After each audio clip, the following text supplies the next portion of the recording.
और आगे बढ़ जाए। तो इसी प्रकार से यह जिनवाणी माता का परम उपकार है और इस दिया जाता है तो उसके प्रारंभ में मंगलाचरण किया जाता है। मंगलाचरण क्यों किया जाता है, इसके लिए 4 बातों का ध्यान रखा जाता है। उसको हमने लिखवा दिया था, फिर भी कुछ लोग नए आए हैं और कुछ लोग नए आए हैं और उत्सुक हैं। इसके लिए शास्त्र के ज्ञान के लिए उत्सुक है, इसलिए उस उत्सुकता के लिए उनको 4 बातें पुनः बताई जा रही है, एक बार रिवाइज की जा रही है। पहली चीज उसमें क्या थी, ग्रंथ की निर्विघ्न समाप्ति के लिए मंगलाचरण किया जाता है। दूसरी बात बताइए, शिष्टाचार के परिपालन के लिए मंगलाचरण किया जाता है। तीसरी चीज पुण्य की प्राप्ति के लिए क्या किया जाता है, मंगलाचरण किया जाता है। और चौथी बात, चौथा कारण है, हाँ बताइए, नास्तिकता का परिहार करने के लिए। भूल गए आप, इसीलिए आगे आगे बैठिए ताकि पीछे वाले भूल जाते। नास्तिकता का परिहार करने के लिए मंगलाचरण किया जाता है। अब कोई भी ग्रंथ प्रारंभ करते हैं तो उसमें 6 बातों का ध्यान रखा जाता है। जब भी कोई ग्रंथ प्रारंभ किया जाता है तो उसमें 6 बातें होती हैं, उनका ध्यान रखा जाता है। जितने भी ग्रंथ आचार्य परमेश्वर ने रखे हैं, लिखे हैं, उन सब में इन 6 बातों का ध्यान रखते हैं। तो 6 बातें वह कौन सी हैं, इसको अपन देखते हैं। पहली बात है मंगल। मंगल मतलब शुभ, जो पाप को गलाता है, पुण्य को लाता है, उसको मंगल कहते हैं। तो सबसे पहले मंगल किया जाता है। मंगल 3 बार भी किया जाता है। यदि ग्रंथ छोटा है तो एक बार मंगलाचरण से काम हो जाता है, और यदि ग्रंथ बड़ा है तो उसमें प्रथम हर अधिकार से पहले मंगल किया जाता है। जैसे कि प्रवचन सार आदि बड़े ग्रंथ है, समय सार है, प्रवचन सार है आदि, अष्टपावड़े, इनमें आप देखिए हर अधिकार के पहले नया नया मंगलाचरण किया जाता है। क्यों, बड़ा ग्रंथ। और जो छोटा ग्रंथ, जैसे अपन शाम को पढ़ रहे 6 डाला, तो उसमें प्रारंभ में भी कर दिया तो भी, छोटे ग्रंथ में प्रारंभ में एक बार भी कर दिया तो भी मान लिया जाता है। बड़े बड़े ग्रंथों में कई कई बार मंगलाचरण क्यों करते हैं, कि ये 4 कारण है जिससे हमारा बार बार विघ्न टलता है। और श्रावक को तो बहुत सारे विघ्न आते हैं। कभी मंदिर में पूजा कर रहे, अचानक फोन आया, आपने उठाया, ये गलती करी, तुरंत बताया, क्या हो गया, अरे आपके परिवार में वो जन्म हो गया, अब पूजा छोड़ो और अलग। कम से कम बाद में घर में जाकर फोन उठाते तो कम से कम पूजा आज का विधान कर रहे, कभी सिद्ध चक्र में विधान में बैठे, तो कभी भी मोबाइल उठाइए मत। जब आपको सूचना मिलती है तभी से सूतक पातक प्रारंभ होता है। जब सूचना नहीं मिली तब तक कोई बात नहीं। तो सूचना दूर का रिश्तेदार है, फिर भी सूतक तो लग ही गया। तो इस तरह से क्या सावधानी रखना चाहिए कि जब भी आप मंदिर में आए तो त्याग करके आइए। मेरा अब घर पहुंचने तक घर का सब त्याग। यदि इस प्रकार से त्याग करके आएंगे और फिर मोबाइल नहीं उठाएंगे तो आपको सूतक पातक नहीं मिलेगा। लेकिन आप त्याग करके नहीं आए और फिर बीच में उठा लिया तो फिर तो आपको बाहर ही निकलना पड़ेगा। तो इसलिए अपने को यह समझना है कि 6 बातें कौन सी हैं जिनका ध्यान रखा जाता है। पहली चीज क्या बताए, मंगल। तो मंगल 3 प्रकार से किया जाता है, आदि मंगल, मध्य मंगल और अंत। पहले शुरू है, ग्रंथ के प्रारंभ में मंगल किया जाता है, उसके बाद मध्य में मंगल किया जाता है और अंत में भी मंगल किया जाता है। तो जो प्रारंभ का मंगल किया जाता है एक उसका लक्ष्य है, और मध्य में मंगल करने से निर्विघ्न समाप्ति होती है, और अंत में मंगल करने से क्या होता है, शिक्षा के फल की प्राप्ति होती है। जो ग्रंथ है उस ग्रंथ को पढ़ने से फल की प्राप्ति होती है। विद्या के फल की प्राप्ति कब होती है? अंत। तो प्रारंभ करने से शिष्य विद्यार्थी विनय युक्त होता है, और मध्य मंगल करने से निर्विघ्न होता है कार्य, और अंत मंगल करने से शिष्य विद्या में पारंगत होता है। ये तीन है। अब 6 बातों के बारे में बता देते हैं। पहली बात क्या बताई थी? मंगल। तो मंगल 3 प्रकार से करते हैं, और इसके अलावा भी मंगल प्रति अधिकार में भी किया जाता है। 3 प्रकार से तो करते हैं बड़े ग्रंथों में, एक प्रकार का कहाँ मिलता है? छोटे ग्रंथ। और इसके अलावा भी जो बहुत बड़े ग्रंथ हैं 400 जिसमें क्या है प्रश्न है 500 प्रश्न के, उसमें हर अधिकार पर भी मंगल मिलता है शास्त्रों में। इसलिए तो मंगल तो हमारे लिए हर प्रकार से अच्छा ही है, शुभ ही है। इसके बाद दूसरी चीज है निमित्त। निमित्त का अर्थ है कोई ना कोई निमित्त जरूर मिलता है, जिनके निमित्त से वह शास्त्र लिखा है। जो उसके लिए निमित्त हेतु होते हैं, जैसे आचार्य देवीचंद सिद्धांत चक्रवर्ती ने कर्मकांड आदि चामुंडराय शिष्य के लिए लिखा। चामुंडराय शिष्य को ज्ञान कराने के लिए उन्होंने कहा कि हम सिद्धांत ग्रंथ नहीं पढ़ सकते, तो हम क्या करें? तो उनके निमित्त से उस ग्रंथ की रचना हुई। इसलिए से इसमें निमित्त क्या है?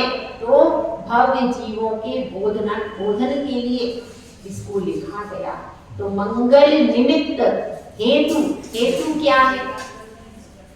हेतु इस ग्रंथ का उद्देश्य क्या है? किस उद्देश्य से इसको लिखा गया है?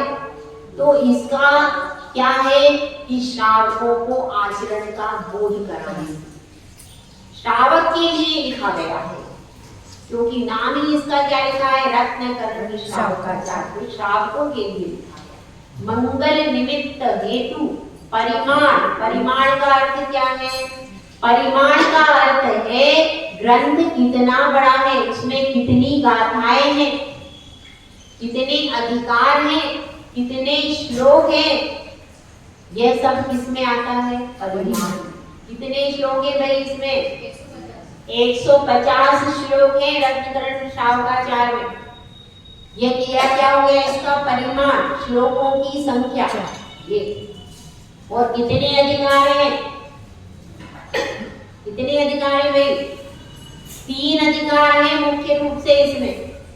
कौन कौन से हैं? दर्शन अधिकार, ज्ञानाधिकार और चारित्राधिकार। इस प्रकार से 3 अधिकार इसके अंतर्गत है। तो यह ग्रंथ कितना बड़ा है, और फिर इसमें क्या मंगल निमित्त हेतु परिमाण नाम, इस ग्रंथ का नाम क्या है? रत्नकर्णी। इस ग्रंथ का नाम और कर्ता, इसका कर्ता या लेखक कौन है? आचार्य श्री समंतभद्र स्वामी इसके कर्ता या लेखक। यह सब परिचय, मतलब इतना परिचय, आप किसी ग्रंथ को पढ़ रहे हो, आपके पास ये बेसिक परिचय तो होना ही चाहिए। जैसे आपसे कोई पूछे भाई आपके बेटे का विवाह है, तो क्या कन्या कहाँ की? पता नहीं। उसके पिता का नाम क्या है? पता नहीं। माता का नाम क्या है? पता नहीं। ऐसा करोगे तो कोई क्या करेगा? कोई कहेगा कि आपको अभी कुछ अच्छा पता ही नहीं है, तो कहाँ से विवाह भी नहीं हो सकता। इसी प्रकार से यदि कोई आपसे पूछे भैया कहाँ जा रहे? हाँ मंदिर में माता जी पढ़ा रहे। क्या पढ़ा रहे? पता नहीं। ऐसा नहीं करना।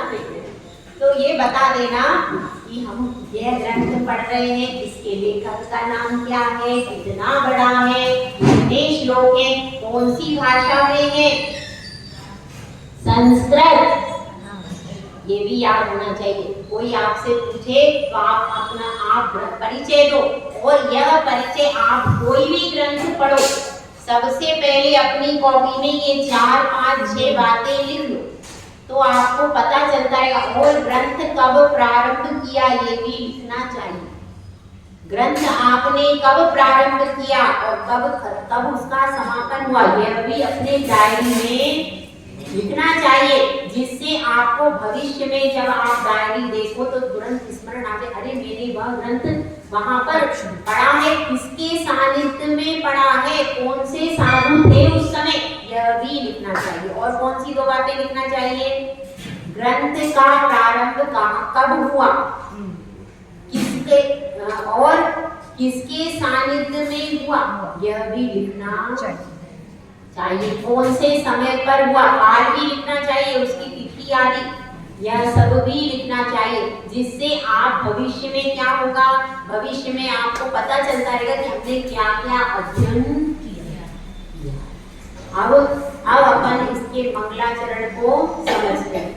मंगलाचरण, मंगल निमित्त, ये समझ में आ गए ना। 6 चीजें कौन कौन सी है, मंगल निमित्त, हेतु, परिमाण, नाम और कर्ता, यह 6 बातें हैं। इन 6 बातों को लिखना चाहिए। कोई भी ग्रंथ आप प्रारंभ करो, इन 6 बातों को लिखो, और साथ में क्या लिखो, ग्रंथ कब प्रारंभ हुआ, कब समापन हुआ, किसके सानिध्य में हमने पढ़ा है, यह सब लिखना चाहिए। जिससे अपनी एक छोटी डायरी में अपन को लिखना चाहिए, जिससे भविष्य में हमको ज्ञान प्राप्त हो सके और हमें पता चल सके कौन से ग्रंथ का अध्ययन हमने कब किया। तो अब इसका मंगलाचरण अपन समझते हैं। मंगलाचरण आपके पास किताबें नहीं है, ठीक है, कोई बात नहीं, कहीं से किताबें अवेलेबल करेंगे। नमः श्री वर्धमानाय, सबसे पहले नमस्कार किया, किसको किया है, महावीर भगवान। तो नमस्कार कितने प्रकार का होता है, कौन बताएगा? 3 प्रकार का होता है, बताइए कौन सा 3 प्रकार का? मन से, वचन से और काय से। ऐसा नमस्कार कौन से शास्त्र में आया है? वो तो नमस्कार का प्रकार नहीं है, योग का प्रकार है। मन वचन काय, नमो योग प्रयोग समाज, वो तो योग का प्रकार। 3 प्रकार का नमस्कार कहाँ आया? साष्टांग नमस्कार, हाँ ये है, साष्टांग नमस्कार और पंचांग नमस्कार, एक गवासन। और कोई नमस्कार के बारे में बता सकता है भाई? देखिए 2 प्रकार का नमस्कार होता है, सुनिए, 2 प्रकार का नमस्कार होता है। एक होता है द्रव्य नमस्कार, एक होता है भाव नमस्कार। समझ में आ गई बात?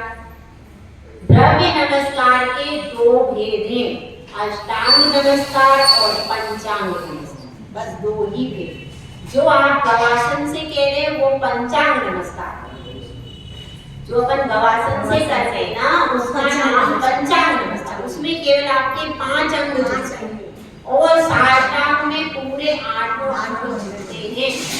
तो पुरुष जो होते हैं वो साष्टांग नमस्कार करते हैं। स्त्रियों के लिए बताया है पंचांग नमस्कार, किसके लिए? स्त्रियों के लिए। लेकिन ये कौन सा नमस्कार है? द्रव्य, यह द्रव्य नमस्कार। इसमें भावना भी मिलेगी तब वह नमस्कार पूरा होगा। केवल द्रव्य से कर दिया लेकिन मन में भावना नहीं, तो नमस्कार होगा क्या? नहीं।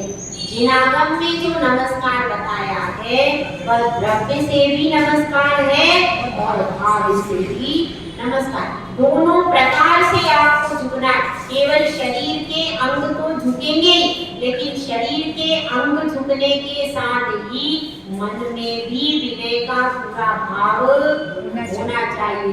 तो भाव नमस्कार में क्या आ जाएगा? भाव नमस्कार में आप अपनी आत्मा से भक्ति की धारा प्रवाहित होना चाहिए। अंदर से भक्ति भगवान के प्रति की, हे वीतरागी प्रभु, आज मेरे पुण्य का अवसर आया है, जो मुझे आपको नमस्कार करने का शुभ अवसर मिला है। आज मेरा पुण्य अवसर है, आज मेरा अहोभाग्य है, आज मेरा सौभाग्य। यह भावना जब बनती है तो क्या हो जाता है, तो वह नमस्कार पूरे तरीके से। और देखिए ना, कल एक नमस्कार से ही तो चमत्कार हो गया। कल आपने सुना ना कि वह नमस्कार से कितना बड़ा चमत्कार हुआ कि नहीं। जब उन्होंने नमस्कार किया, वंदे वंदे में उन्होंने नमस्कार ही तो किया, और उस नमस्कार से कितना बड़ा चमत्कार हो गया।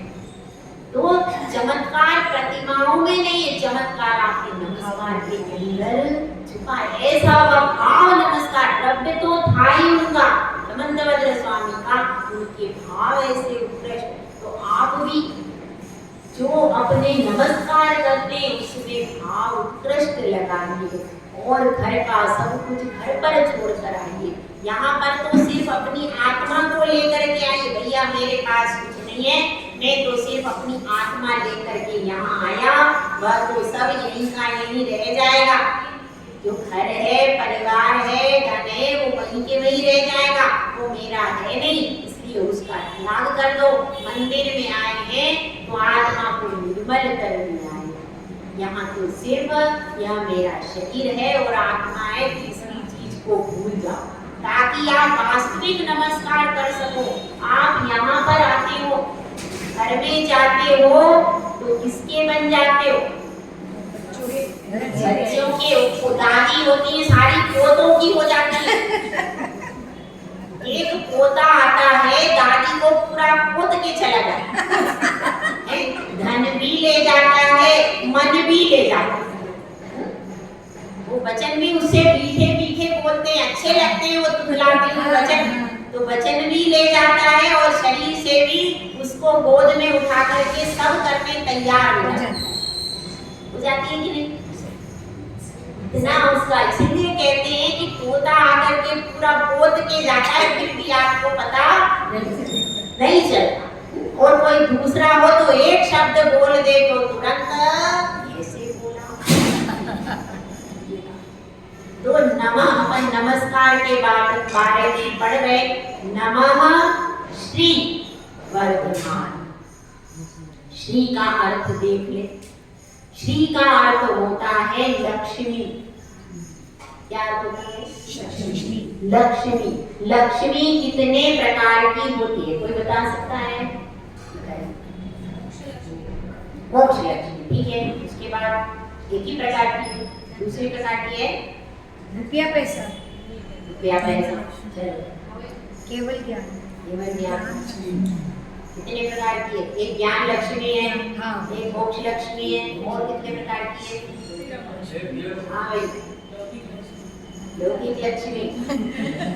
देखिए अपन लोक में तो देखो, जब आपका विवाह हो जाता, पहले की बात है, अब तो है नहीं वो चीज बता रही। पहले कहते थे ये गृह लक्ष्मी आई है, घर को संभालेगी। किसकी लक्ष्मी होती थी? गृह लक्ष्मी होती थी, वह पूरे घर को बांध करके रखती थी। रुपये पैसे को नहीं अकेले, तो पोटली भरे और चली जाए, वो नहीं है। जो भी आपने कमाया था, ससुर जी की पूंजी, एक दिन मौका देखा, पैसा पूरा भरा, और गृह लक्ष्मी को लेकर के चली गई। वो गृह लक्ष्मी है नहीं, वो गृह लक्ष्मी नहीं है। गृह लक्ष्मी तो वह है जिसके आने से और ज्यादा लक्ष्मी बढ़ती रहे, और सबके घर में जो है वो लक्ष्मी रहती है, तो सबके प्रेम बढ़े। केवल लक्ष्मी पैसे की नहीं होती, वह गृह लक्ष्मी का अर्थ है। गृह लक्ष्मी जब घर में आती है, परस्पर प्रेम की वृद्धि, धन की वृद्धि हो, धान्य की वृद्धि हो, और भक्ति की वृद्धि, वह होती है गृह लक्ष्मी। जिसके आने से किस किस की वृद्धि हो? सबकी। हाँ, प्रेम की परिवार में परस्पर जो मन फटे हुए थे वो उस गृह लक्ष्मी के आने से सब एक हो गए। कैसे हो गए? एक हो गए, प्रेम हो गया सबका परस्पर में। ऐसी उसको क्या कहते हैं? गृह लक्ष्मी। इस संबंध में एक कथा आती, बहुत पुरानी कथा है, सुनाए? बहुत पुरानी एक कथा है, उसको सुनाते हैं कि कैसे एक गृह लक्ष्मी घर में आती है और परिवार में प्रेम बढ़ता है। पुरानी कहानी है। 7 भाई थे। अब तो घर 7 भाई नहीं हो सकते। कहाँ पर? जैन धर्म में नहीं हो सकते, दूसरे धर्म में हो सकते। ठीक है, तो 7 भाई थे और 7 भाइयों में आपस में बनती नहीं। माँ बाप भी परेशान रहते थे, तो माँ बाप का चूल्हा अलग रहता था, 7 भाइयों के चूल्हे अलग। सब अपना अपना क्या करते थे? अपना अपना कमाते थे, अपना अपना लाते थे, बनाते थे और खाते थे। अब बात हुई, सब बच्चे बड़े हो गए हैं, तो सोचते हैं कि भाई इनका विवाह करना चाहिए। तो सब भाइयों ने मना कर दिया कि भाई हम विवाह नहीं करेंगे, बहू आएगी और लड़ाई करेगी और परेशानी पड़ेगी, इसलिए हम विवाह नहीं करेंगे। लेकिन अब क्या सोच रही थी? उनकी माता सोच रही थी कि नहीं, हमारा कर्तव्य है। तो बड़े बेटे को उन्होंने तैयार किया। बड़ा बेटा तैयार हो गया, ठीक है, उसका विवाह हो गया।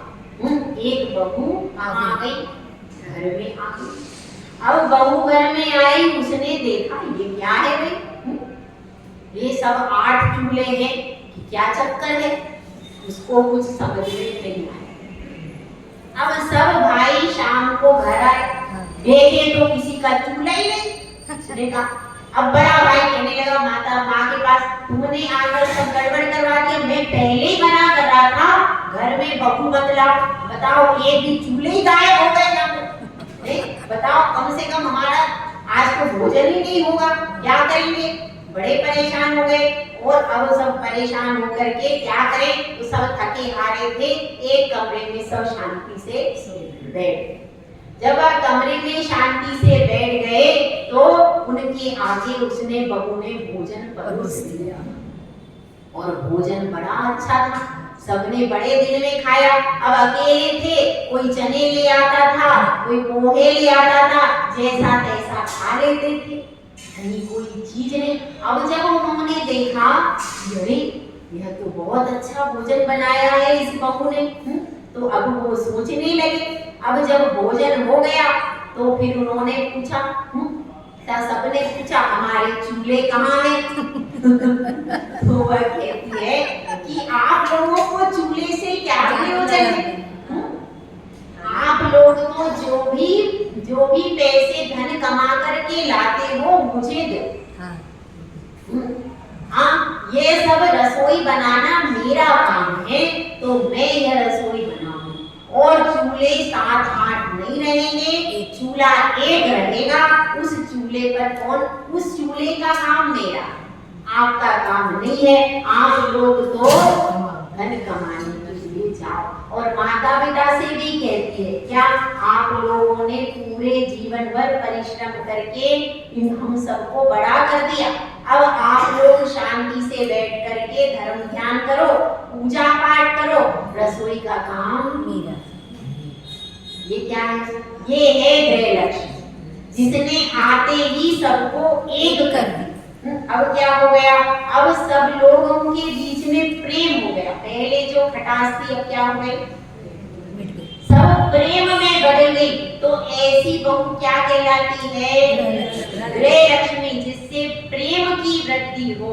और किसकी वृद्धि हो? और जो सास ससुर पहले दिन भर उसी में लगे रहते थे, अब सब धर्म ध्यान करने लगे। तो धर्म ध्यान करने से और भी ज्यादा धन की वृद्धि होने लगी। तो क्या हो गया? पुण्य की वृद्धि हो जाए, धर्म की वृद्धि हो जाए, वह क्या है? वह गृह लक्ष्मी कहलाती है। धन धान्य की वृद्धि, तो उसको इसीलिए क्या कहते थे? गृह लक्ष्मी। और यहाँ पर लेकिन इस प्रकार की लक्ष्मी की बात चल रही है। एक आप दीपावली पे पूजते हो, हाँ, क्यों? पूछते हैं भैया, वो फोटो लगा करके कंकु कंकु करते हैं। लौकिक लौकिक लक्ष्मी उसको नहीं पूजना चाहिए, अपने गौतम गणधर की पूजा करना चाहिए। उस समय पर वह लौकिक लक्ष्मी दुकानों पर सिंदूर लगाना नहीं चाहिए, वह मिथ्या तो है, क्योंकि वास्तव में तो दो ही प्रकार की लक्ष्मी होती है। कौन सी दो प्रकार की?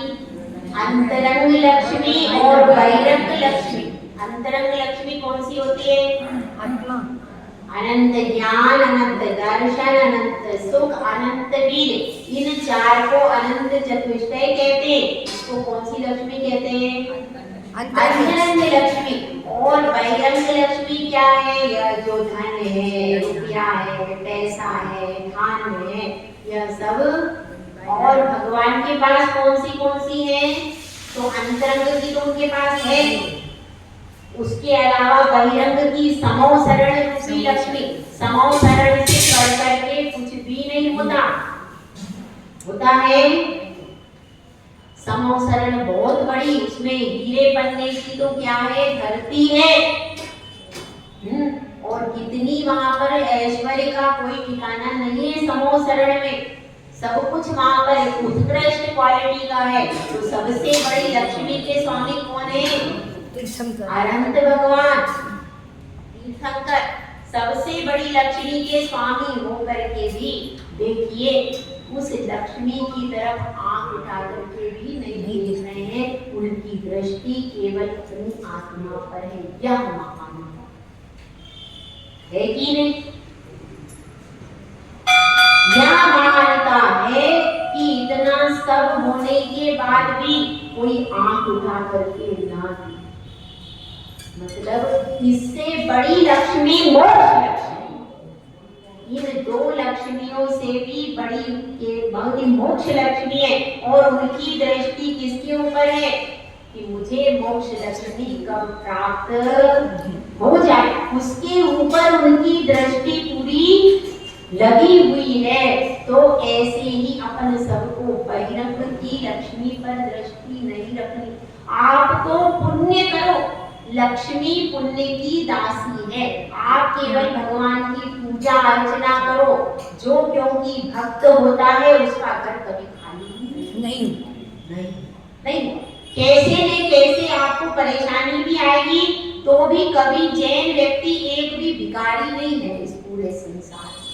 एक विशेषता है, आप कहीं भी पता कर लीजिए, कोई भी जैन व्यक्ति कहीं पर भीख मांगता दिखेगा नहीं। इतनी संपन्नता क्यों है? क्योंकि ये वीतरागी का दरबार है। यहाँ पर किसी के घर में भी कोई भूखा नहीं रहता। तो यह बात चल रही अंतरंग लक्ष्मी बहिरंग लक्ष्मी, ठीक है। अंतरंग बहिरंग नमः श्री वर्धमान, इन दोनों के स्वामी कौन है?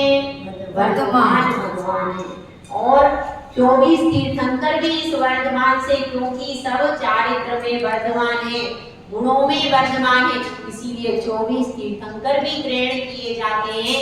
निर्धूत कलिला, जिन्होंने कलिल, निर्धूत मतलब नष्ट कर दिया है, धो दिया है।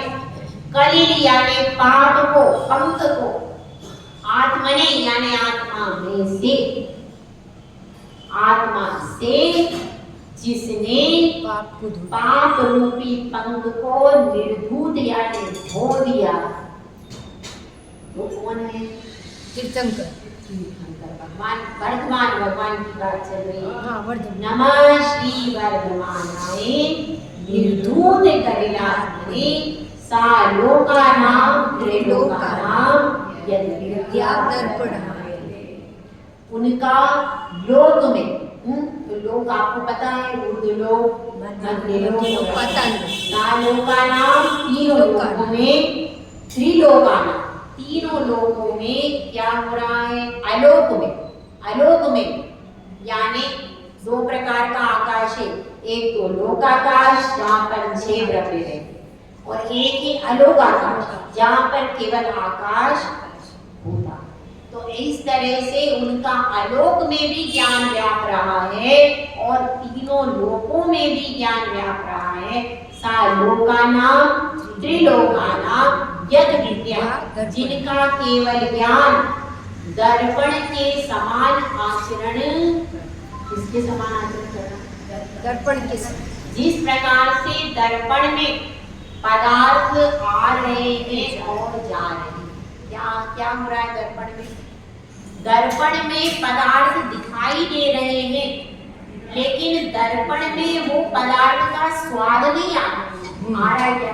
नहीं, केवल दिखाई दे रहे हैं, केवल उसमें उनकी छवि दिख रही है दर्पण में। तो जिनकी विद्या यानी केवल ज्ञान दर्पणायते मतलब दर्पण के समान आचरण करता है, वे कौन है? वर्धमान स्वामी। एक बार सिर्फ इसको दोबारा अपन देख लेते, एक शब्द नमः यानी द्रव्य और भाव पूर्वक आचार्य समर्थ भद्र स्वामी ने यहाँ पर नमस्कार किया है।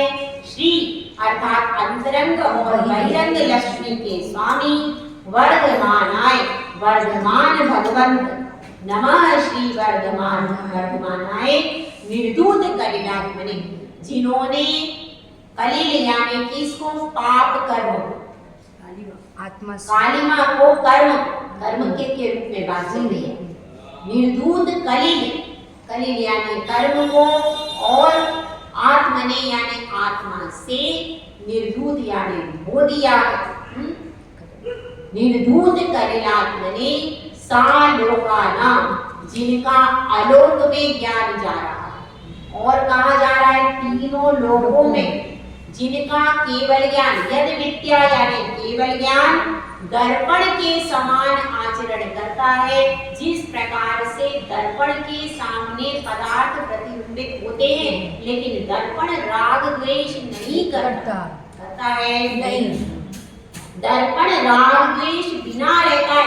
चाहे अच्छा पदार्थ दिखे, चाहे बुरा पदार्थ उसके आगे रखो, दर्पण बिल्कुल निर्मल रहता है, उसमें किसी भी प्रकार का विकार दृष्टिगोचर नहीं होता। उसी प्रकार से भगवान का केवल ज्ञान निर्दोष रहता है, उसमें कोई भी राग द्वेष उत्पन्न नहीं होता है। तो ऐसा किसकी यहाँ पर किसकी स्तुति की गई है? वर्धमान भगवान को नमस्कार किया गया है। तो ऐसे ही अपन सब इस मंगलाचरण में आज नमस्कार करते हैं भगवान वर्धमान भगवान को। और आचार्य अब कल से इसका विषय धीरे धीरे आगे बढ़ेगा कि अब आचार्य श्री क्या कहना चाहते हैं। कल हमें यह देखना है कि आचार्य श्री इस पूरे ग्रंथ में क्या कहना चाहते हैं। उनका इस ग्रंथ में किस विषय को कहना चाहते हैं, उस पूरे विषय को अगले श्लोक में आचार्य श्री समंत भद्र स्वामी स्वयं निरूपण करेंगे। जय बोलो आचार्य सुंदर सागर महाराज।